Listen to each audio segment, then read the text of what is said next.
Posing with the fishes.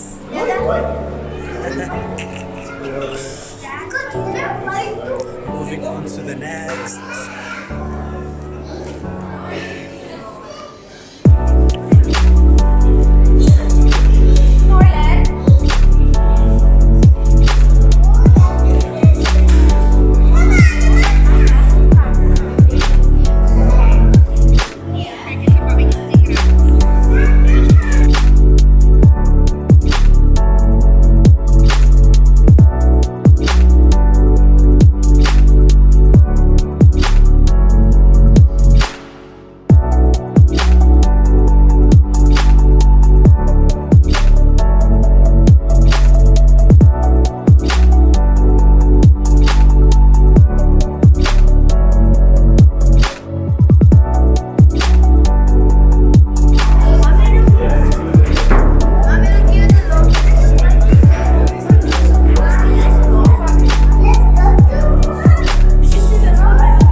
Okay guys, it's the first time ever drinking a cherry ale. I've tasted an apple ale before. I think it tastes like a savage. But this is a cherry ale, never tasted it before. How does it taste like? It's sweet, very sweet. It's like juice, but then juice that is mixed with beer.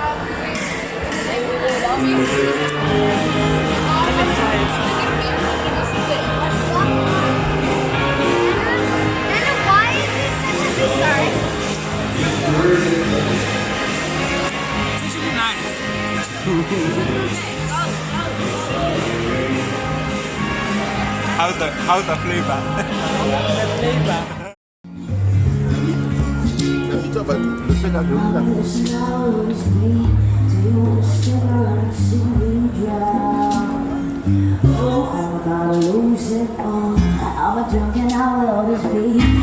Baby, take my hand before I fall back down. Oh, I'm about to lose it.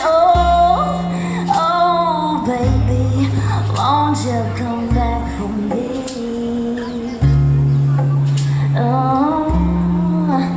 Oh, baby, won't you come back for me? Oh, I said, baby, won't you come back for me?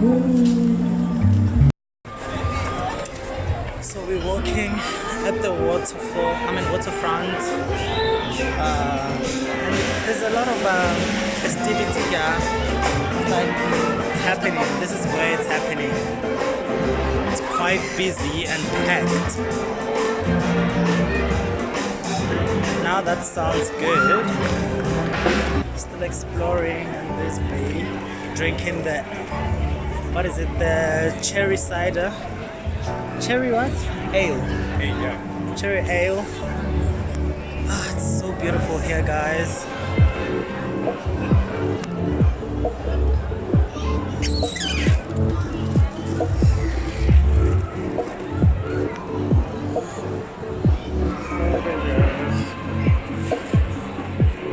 The wine is there. I hope my spoon is tasted.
we are at close to the cable car. The cable car is supposed to be somewhere around there, and we are waiting for it to come down, so that we can be able to get into it. I think the people are still going inside it because it still hasn't moved. You can see that red thing right on top there. Yeah, that's it. I don't know, maybe wait for us. Maybe when we get there, we like get out, explore the place, then it waits for us and we come back. I don't think it's just like one.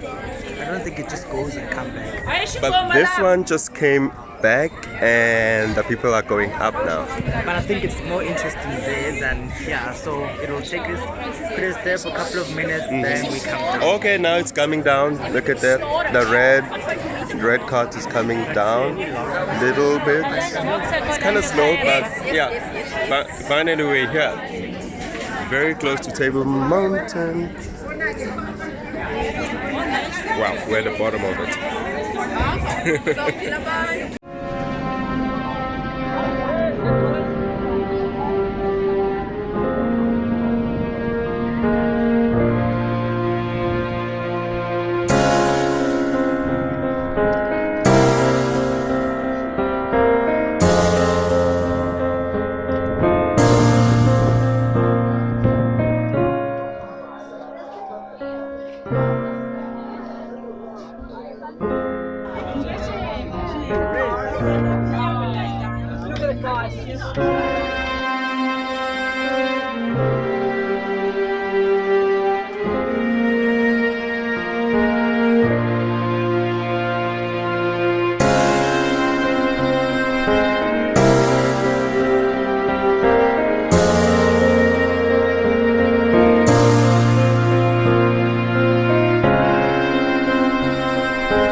We are at Road Constantia And next we're gonna be going to Vineyards. Klein Constantia and the other Constantia. Vineyards. We're drinking wines. We're here for We're wine drinking tasting. wines. When do they start? The wines.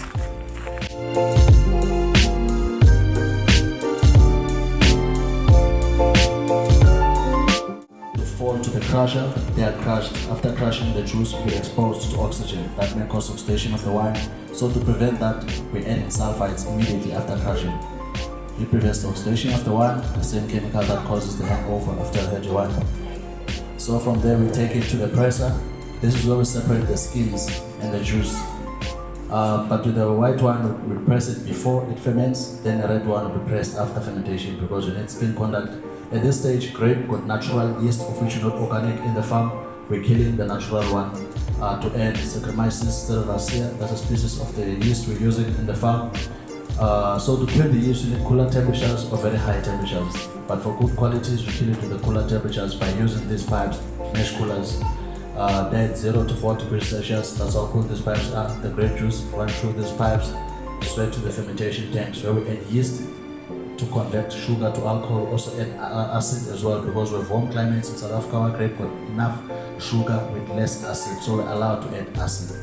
Then the fermentation takes place. After, when winemaker satisfies the pH levels and everything, he stops the fermentation by using those cooling jackets to drop the temperatures to kill the yeast. Then there are those unoaked white wines that will be kept with the dead yeast for about 4 to 6 months to soften that acid, because after fermentation the wine will be very harsh with acid. So in the grape berry, what happens is the grape berry got two natural acids, malic and lactic, of which malic is the harsh one and is dominant. That's the one we're converting to lactic with the dead yeast. Then with the oaked white wines and red wines, that process would take place in barrels naturally, and that's called malolactic fermentation. Then after that process, white wine will be shady and dirty during the fermentation, adding yeast and everything, looks like dirty water.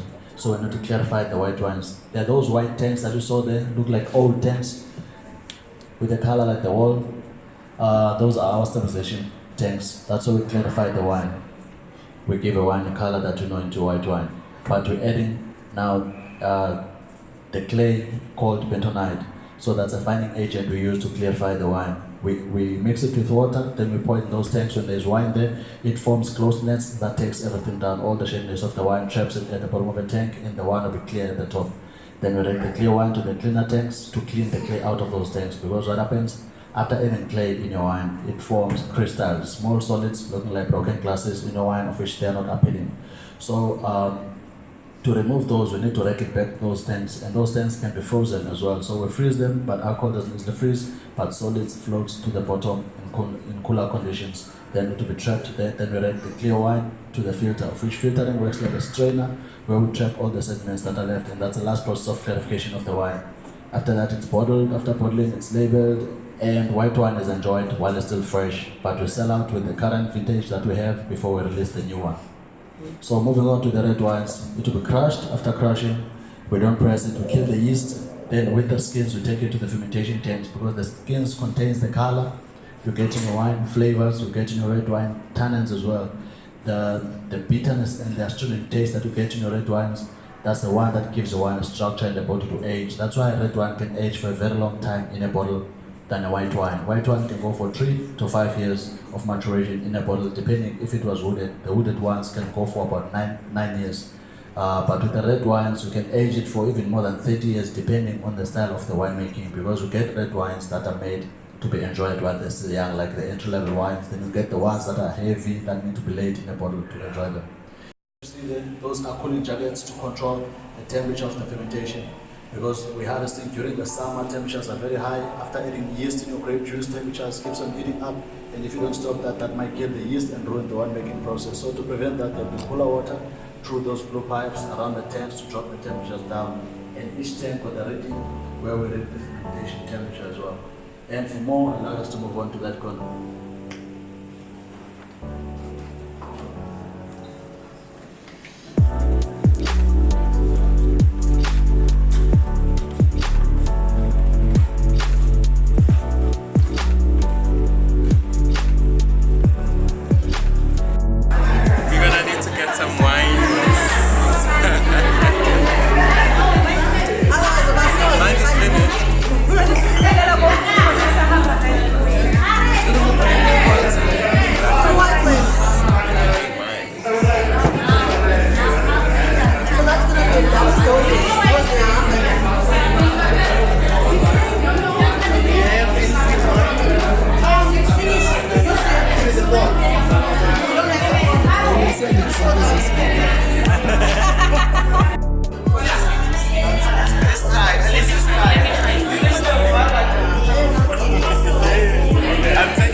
I can take this, right? They stop stealing our paper. It's just paper. Wait. Can I? I need them number 5. Okay, never mind. So trailer.